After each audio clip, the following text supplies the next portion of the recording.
Iran, Khomeini n'a toujours pas renvoyé les otages. Pologne, la grève évitée, mais rien n'est réglé. Élection cantonale, le contre-coup des divisions à gauche, la majorité l'emporte.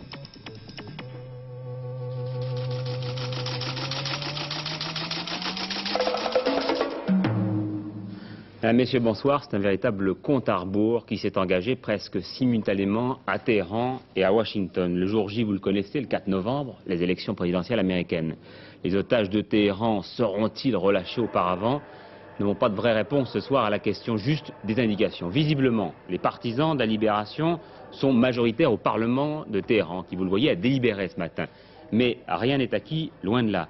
Ainsi, les députés iraniens ont jugé que le quorum n'a pas été atteint aujourd'hui et qu'il faudra reprendre la discussion mercredi matin, toujours à huis clos. Pendant ce temps, les Américains se préparent encore. Ainsi, la base aérienne de l'INSEE, près de Wiesbaden, en Allemagne donc, est toujours sous pression. Et c'est là que transiteraient les otages s'ils étaient libérés.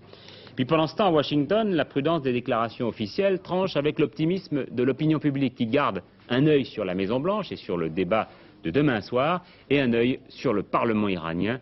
Jacques Segui nous appelle des États-Unis. À la veille du débat Carter-Reagan, prudence dans les mots pour masquer et protéger un optimisme réel, car chacun s'attend à une libération prochaine des 52 Américains. Seules les conditions dans le temps et la forme sont à définir. Le dernier à avoir parlé en public, le vice-président Walter Mondale, a réaffirmé hier qu'il n'y aurait aucun troc, otage matériel militaire, mais que la levée des sanctions américaines contre l'Iran inclurait le matériel militaire déjà payé par l'Iran aux États-Unis. Et il faut rappeler que les conditions pour la libération des otages sont pratiquement réunies. Les messages indirects entre Khomeini et Carter se sont accordés sur les promesses de non-interférence américaine en Iran et sur le dégel des avoirs iraniens aux États-Unis. Les excuses américaines n'étant plus exigées par Téhéran, seule la restitution des biens du Shah reste un problème épineux. Ce débat de demain soir, Antenne 2 leur transmettra avec un léger différé, avec la traduction bien sûr, mercredi matin à 10h30. Donc mercredi matin, 10h30, le fameux débat Reagan-Carter qui devrait peut-être donner des indications sérieuses sur le résultat final de ces élections du 4 novembre. Et je vous indique par ailleurs que vous pourrez assister en direct à toute la soirée électorale, mardi prochain, donc le 4 novembre, à partir de 22h et jusqu'à 3-4h du matin. Et puis le lendemain, nos deux journaux de 12h45 et de 20h se feront en direct de New York. Juste un mot avant de conclure, Ronald Reagan est toujours en tête dans les sondages, mais de peu. Alors ce drame des otages a inspiré un commentaire à Jean-François Poncet, le ministre des Affaires étrangères, qui était notre invité à Antenne 2 Midi, après avoir passé toute la matinée en notre compagnie. Nous l'écoutons. Mais il est clair que cette situation d'un très grand pays comme les États-Unis, qui au moment d'une décision intérieure, décisive, comme celle de l'élection de leur président pour 4 ans, se trouve soumis au chantage d'un pays étranger, a quelque chose de choquant. Je le reconnais. Et à mon avis, cette constatation, elle doit nous conduire à une conclusion. C'est que ces affaires d'otages, que cette violence qui tente à se répandre dans le monde, il va falloir que la communauté internationale lui apporte un frein. Alors je disais tout à l'heure que de quelle façon Je disais que sa réaction tout à l'heure n'a pas été complètement sans effet, puisque l'Iran finit par y céder, mais après 1 an de délai. Alors je suggère, et je pense que la communauté internationale finira par avoir, dans des situations de ce genre, une action plus cohérente, une action plus rapide, une action plus énergique, et je voudrais vous dire que la France, elle y participera. Nous avons nous-mêmes, sur notre territoire national, vu ce que les actes de terrorisme induits de l'extérieur pouvaient avoir comme conséquence. Nous avons réagi, vous le savez, avec la dernière fermeté. Eh bien, je pense qu'il va falloir, d'une façon plus générale, que la communauté internationale en tire, elle aussi, les leçons. Il faut savoir aussi que pour les Iraniens, le problème des otages n'est pas la préoccupation numéro 1. On pense surtout là-bas à la guerre avec l'Iran. La bataille de Khorramshahr se poursuit toujours avec violence. Radio Téhéran a reconnu que la ville était désormais isolée du reste du pays. La situation d'Abadan, en revanche, paraît moins critique. Bagdad, de son côté, accuse Washington de fournir des armes aux forces iraniennes.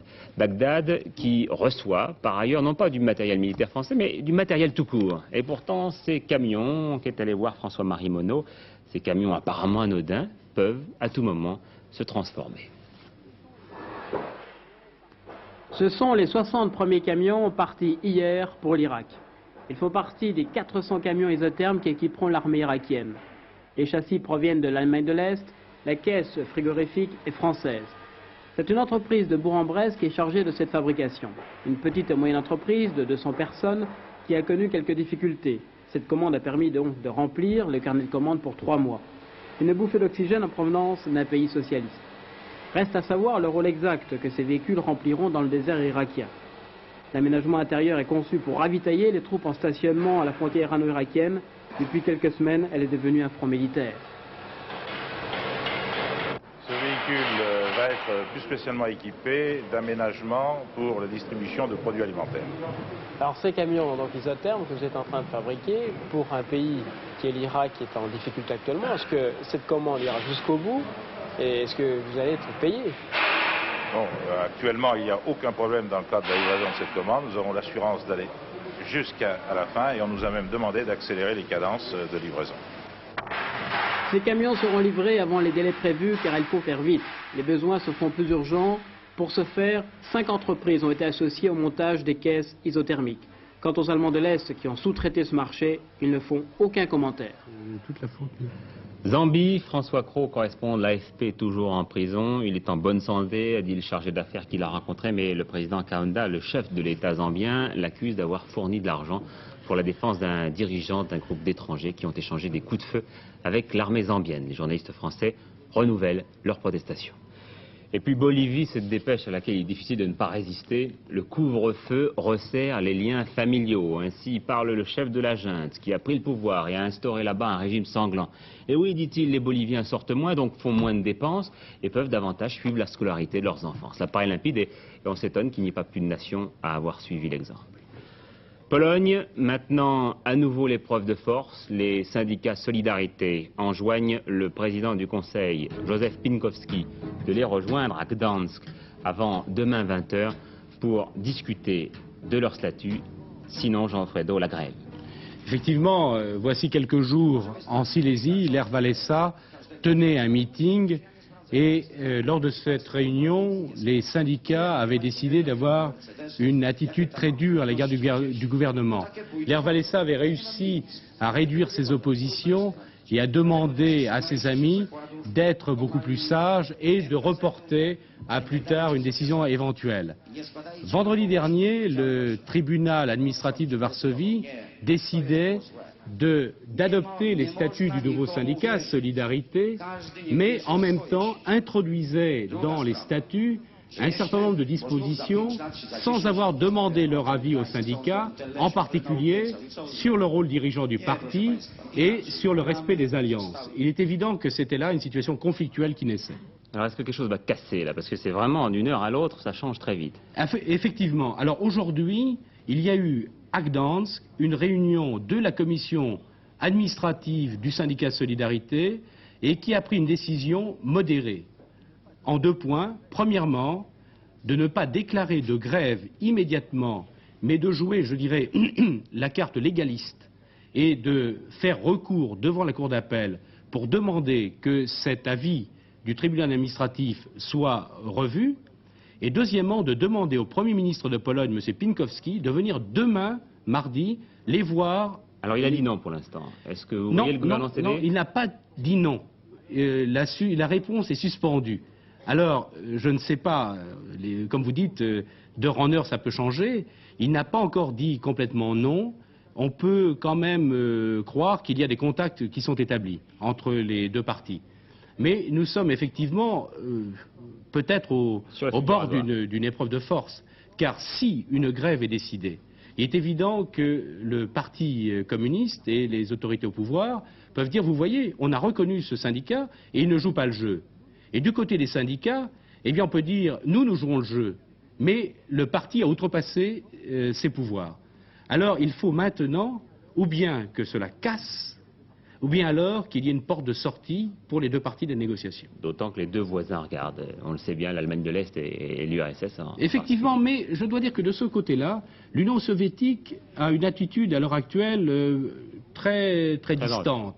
Monsieur Kirilenko s'est peut-être un peu passé sous silence, est allé à Prague et a bien montré où étaient les limites, mais enfin, on attend quand même en se disant que intervenir en Pologne, ce serait vraiment dramatique. D'ailleurs, ce commentaire de Jean-François Broncet, tout à l'heure dans l'antenne de midi, n'envisageons pas à la légère des interventions extérieures qui, bien entendu, seraient inacceptables, a dit donc le ministre des Affaires étrangères français.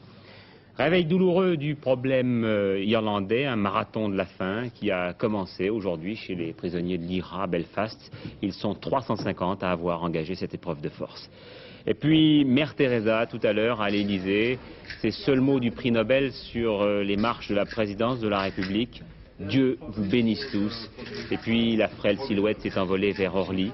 Elle part en effet à Marseille, inaugurer un nouvel établissement de l'ordre qu'elle a créé. La hausse des prix, un chiffre bien médiocre pour septembre, 0,9%, c'était 1% en août, 1,5% en juillet. Apparemment, ce sont surtout les prix alimentaires qui, cette fois, ont dérapé. Et puis la politique avec, bien sûr, la suite des déclarations de François Mitterrand hier. Il semble que, donc, comme on le croit, François Mitterrand soit bien finalement candidat, c'est donc l'avis d'une majorité de Français interrogés par le quotidien de Paris. Cela dit, on ne connaît toujours pas l'attitude des rocardiens si jamais François Mitterrand décide d'être effectivement candidat. Ils se sont réunis aujourd'hui, mais rien n'a été décidé. La politique, ce sont aussi 4 élections cantonales, toutes favorables à la majorité. Ce qui est nouveau, Noël Coppin, il y a un an, c'est pas du tout le chiffre.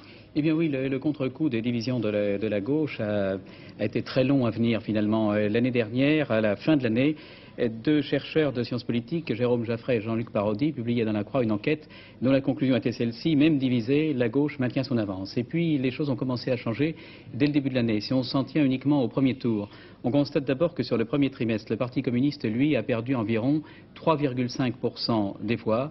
Au deuxième trimestre, il a un peu remonté, ou plus exactement, il a un peu redressé la pente. Il ne perdait que 1,4. Au troisième trimestre, en tenant compte des élections de ces jours-ci, il perdait 2,1%. Le Parti socialiste, lui, reste à peu près stable. N'insistons pas trop sur les chiffres. Il gagnait 0,4, il perdait 0,4 et il regagnait 0,2. Donc on peut parler de stabilité. Alors on peut penser, c'est l'explication qui est sans doute la plus simple, certains diront peut-être simpliste, mais que tout cela correspond quand même à l'Afghanistan. C'est donc au début de l'année que le Parti communiste a enregistré les plus grosses pertes et il a continué donc à enregistrer des pertes. Alors au deuxième tour, qu'est-ce que ça donne? Eh bien, au deuxième tour, alors justement, ce qui se passe et qui est plus sensible, surtout depuis quelques semaines, c'est que les reports de voix se font mal, et en particulier se font mal dans le sens Parti communiste, Parti socialiste. Un exemple qui date d'hier et qui est très significatif: à Sœur, dans la Côte d'Or, le candidat du Parti socialiste au deuxième tour fait en gros 47% des voix, et si on additionnait les voix de gauche au premier tour, on avait en gros 53,75% des voix.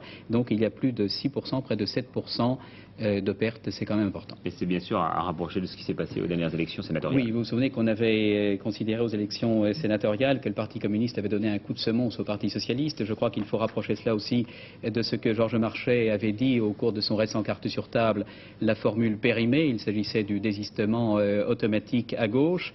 Et puis je crois qu'il faut bien sûr replacer ça dans la perspective des présidentielles. On en saura peut-être plus lorsque vont se dérouler dans le courant du mois de novembre la série des élections législatives partielles consécutives aux élections sénatoriales, et le problème, je crois, politique qui est posé, de savoir si l'électorat communiste appliquerait les consignes du Parti communiste si celui-ci, au moment du deuxième tour des présidentielles, allait prononcer le fameux bonnet blanc et blanc bonnet. Monsieur Mitterrand hier a fait allusion à Marseille à cette formule, et il s'est écrié: je vous l'annonce, ils ne pourront pas le faire. Je pense que c'est là son pari, et si effectivement il est candidat.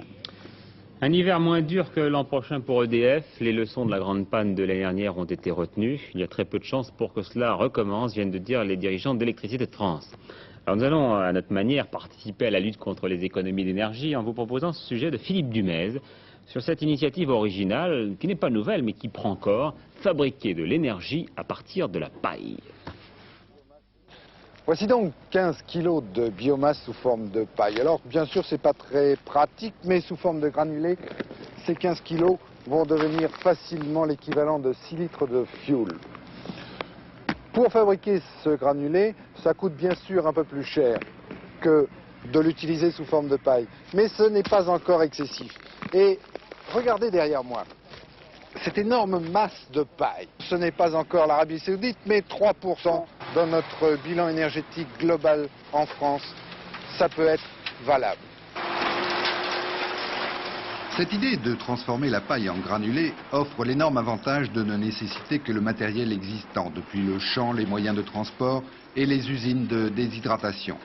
En faisant tourner les cultures, il devient moins important d'enfouir la paille dans le sol et 2 années sur 3, on peut ainsi récolter 3 tonnes de paille à l'hectare de céréales. Un peu partout en France, il existe des usines de fabrication de granulés de luzerne, par exemple, pour la nourriture des bovins. Elles ne fonctionnent souvent que 6 mois par an. Alors on pourrait facilement les utiliser pour transformer la paille en granulés.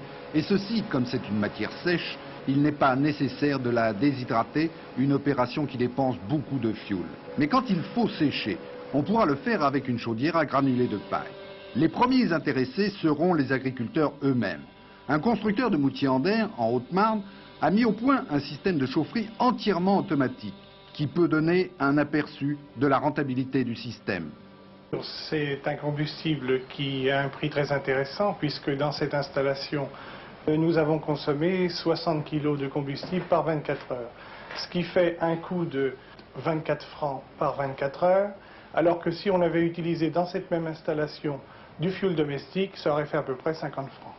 Alors, on chauffe une maison qui est à 18 mètres de la chaufferie, un F5 non isolé, qui comporte 8 radiateurs. Production d'eau chaude sanitaire. Disons qu'en granulé, ça sera plus pratique qu'en ballot de paille. Hein. Parce que je voyais pas, en général dans les fermes, c'est quand même la femme qui s'occupe du feu. Hein. Je voyais pas ma femme mettre des ballots de 12 à 15 kg dans les chaudières. Hein. Avec les risques que ça comporte, parce que vous avez toujours un petit peu de paille qui va traîner autour de la chaudière. Il y a quand même des risques d'incendie, je pense. Hein. Tout est automatique, c'est propre, c'est aussi propre que du fioul. Hein. Et en plus, vous produisez vous-même votre énergie. Oui. C'est important. Ah, bah, je pense, oui.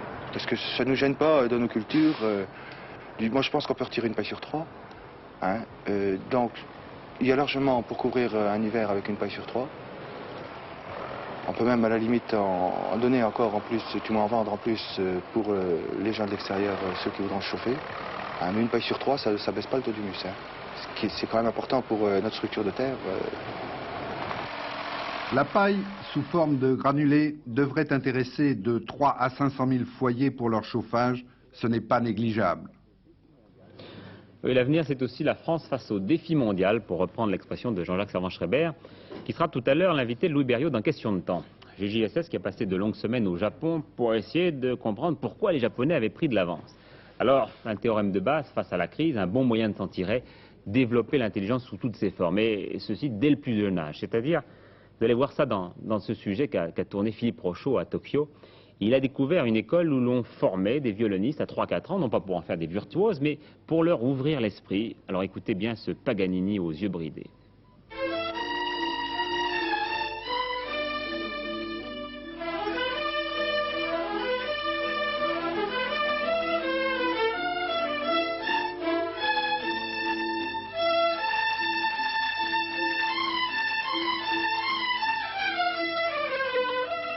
Nous sommes dans un institut dit de langue maternelle. Ces enfants ne sont pas des surdoués et n'ont pas été sélectionnés pour devenir des virtuoses. Mais ce concerto de Vivaldi, qu'ils parviennent à jouer sans fausse note, est le résultat d'un travail quotidien et d'une volonté peu commune des parents de développer au maximum les capacités de l'enfant. Ils viennent ici une fois par semaine seulement, mais chaque jour, à la maison, avec leur mère, qui doit suivre elle aussi un enseignement poussé du violon, ils répètent, sans connaître le solfège, uniquement à l'oreille, des concertos entiers.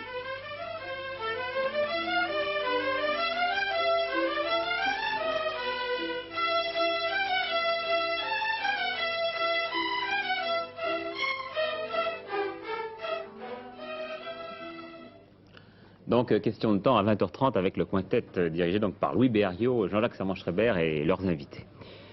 Violente protestation ce matin encore de la CGT, du Parti communiste, contre le démantèlement de Radio Quinquin, la radio CGT qui émet dans le Nord. Protestation partagée par l'écologiste Brice Lalonde. Jean Mamère. Tout le quartier de la mairie d'Auby était cerné par les forces de police, tandis que commençait la démolition de l'antenne géante de Radio Quinquin. Malgré la présence de nombreux gendarmes mobiles, l'affrontement a été évité dimanche, ce qui n'avait pas été le cas samedi. Pour protester, une délégation composée des permanents de la CGT et des élus du Parti communiste s'est rendue à la sous-préfecture. En fin de matinée, une partie de l'antenne était mise à terre à l'aide d'une grue. À l'intérieur des locaux, quelques micros et bandes magnétiques ont été mis sous scellés, mais ni le matériel d'émission, ni les disques destinés à l'animation n'ont été saisis. Les animateurs de Radio Quinquin ont essayé sur une autre fréquence de poursuivre leur émission. Ce soir en Meurthe-et-Moselle, une nouvelle diffusion a été annoncée. Après un an d'existence, Radio Quinquin s'est tue. Les syndicats CGT du Nord appellent demain à Lens à une manifestation régionale. Aujourd'hui, parmi les protestations, à noter celle de l'Union nationale des syndicats de journalistes. La CGT qui se prépare par ailleurs demain à une manifestation importante de Manu France devant l'Élysée. La peine de mort demandée contre Philippe Maurice, c'est ce qu'a souhaité l'avocat général au terme de son réquisitoire. Verdict demain, compte rendu d'audience Paul Lefebvre. Voilà plus de 2 ans que la peine de mort n'a pas été requise devant la cour d'assises de Paris et il y a 16 ans qu'elle n'a pas été prononcée par cette même cour d'assises de Paris. En septembre 1978, l'avocat général Dorling Carter avait requis contre le meurtrier d'un policier. Aujourd'hui, ce même avocat général fait la même demande. Pourquoi? Parce que, dit-il, Philippe Maurice n'a aucune circonstance atténuante. À chaque étape de sa vie, il avait la possibilité de se dégager de sa marginalité de criminel. Possibilité affective, intellectuelle, matérielle. Il ne l'a pas fait. Parce que, deuxième accusation de l'avocat général, le fait de glisser un pistolet dans sa ceinture indique la volonté, l'éventualité de tuer. L'éventualité de tirer sur qui? Sur des hommes dont la fonction et le devoir doivent être de protéger la sécurité de chacun de nous. Signe des temps, on recommence à prononcer le mot de guillotine dans les réquisitoires de la cour d'assises de Paris. Signe des temps, signe de quoi? Les sports maintenant avec tout d'abord la composition de l'équipe de France de football qui va rencontrer l'Air, c'est-à-dire l'Irlande, donc demain soir au Parc des Princes. Vous le voyez, Lopez a été préféré à Michel. Et puis les propositions du Parti communiste quant au sport précisément, une séance quotidienne à l'école primaire et 3 demi-journées dans le secondaire. Enfin, le lancement, le coup d'envoi de ce marathon toujours impressionnant qui nous vaut des images vraiment spectaculaires qui a eu lieu hier à New York, le fameux marathon qui démarre du pont de Verrazzano et ça donne les images qui vont suivre. Il suffit de quelques noms pour que cette balade devienne un grand rêve américain. Manhattan, Brooklyn, Queens, Central Park, West Side Story au bout du soulier. Ils étaient 18 000 au départ, dont 500 Français. On a refusé 20 000 dossards dont le prix au marché noir aurait atteint 100 $, près de 450 francs. Le vent, la pluie rend Verrazzano Bridge encore plus étrange, avec ses 2 niveaux. Les attardés grelottent et l'Américain Salazar attaque dans la première avenue. Le favori Bill Rogers ne peut répondre et Salazar, cubain d'origine, remporte le premier marathon qu'il court en 2 h 9 minutes 41 secondes devant le Mexicain Gomez, 2 h 10 minutes 14. Troisième, le Britannique Wells à 1 minute 23. Le premier Français, Bigot, est très loin à 2 h 36 minutes. Finishing is winning, dit une pancarte. Finir, c'est gagner. Eh bien, la Norvégienne Greatweight en maillot bleu. 21 secondes, elle améliore le record du monde de 7 minutes. Les femmes sur longue distance n'ont pas fini de nous étonner. Il n'y a pas que sur les longues distances. Page culturelle, le monde de la chanson a plusieurs visages. Celui qu'on connaît bien par la télévision et puis les transistors, baptisés depuis longtemps show business. Et puis celui des marginaux qui, soit dit en passant, n'ont pas choisi d'être en marge. Catherine Ribeiro démontre depuis des années qu'on peut remplir de grandes salles avec des chansons différentes de celles qu'on entend tous les jours. Son récent passage et son succès au Théâtre de la Ville en sont une preuve supplémentaire. Je vous propose de l'écouter chanter et de répondre aux questions de Georges Bégou.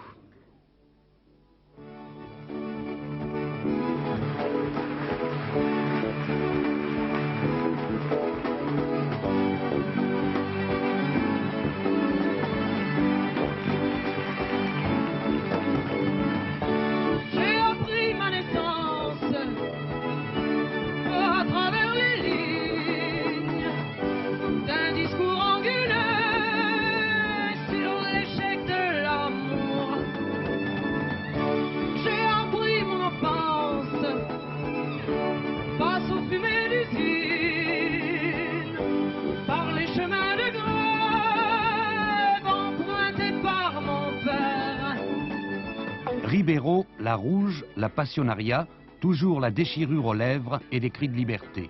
11 ans de carrière sur des chemins parallèles, suivi par son public, un public militant, fidèle, mais qui ne lui suffit plus. J'en ai assez, vraiment assez, qu'on me fasse porter l'étiquette rouge, et seulement cette étiquette-là. Je suis bien autre chose que cela, bien plus que cela. Ou du moins je le crois, je l'espère. C'est pas moi qui me suis marginalisée, on m'a marginalisée. Moi je croyais que tout le monde pouvait m'écouter chanter à n'importe quelle heure du jour et de la nuit, et je l'ai toujours pensé. J'irai vers un public plus large si on m'en donne la possibilité. C'est-à-dire si les chaînes de radio et la télévision se décident enfin à me considérer comme une femme normale, comme une chanteuse à part entière. Et voilà, c'est simple. Peut-être aussi, si vous écrivez, comme c'est le cas pour votre dernier disque, des chansons plus accessibles, moins directement violentes. Mais la révolte a quelque chose de bon, parfois. Non, je ne veux pas dire que je me sois assagie, mais c'est le fruit quand même d'une longue réflexion, effectivement, sur l'écriture. Bien, ma révolte était immédiate, et j'écrivais de façon très spontanée, et j'avais perdu le goût de la poésie, en fait. Voilà. Et quelque part, je me sentais très frustrée, d'ailleurs, d'écrire comme ça. C'était pas du slogan, mais quasiment. Je ne suis pas une femme de parti. Je suis une femme qui lutte pour toutes les atteintes aux libertés dans le monde, où qu'elles se produisent. Et n'étant pas une femme de parti, il se pourrait que j'abandonne la lutte quasi quotidienne. Mais je crois que jusqu'à ma mort, jusqu'à mon dernier souffle, je me battrai pour les libertés. Je sais déjà la mort pour l'avoir côtoyé. Fleur de sans lendemain du côté des vivants. J'ai appris que l'espoir se greffe au coin du cœur. Ne pas sombrer trop tôt, savoir se déployer.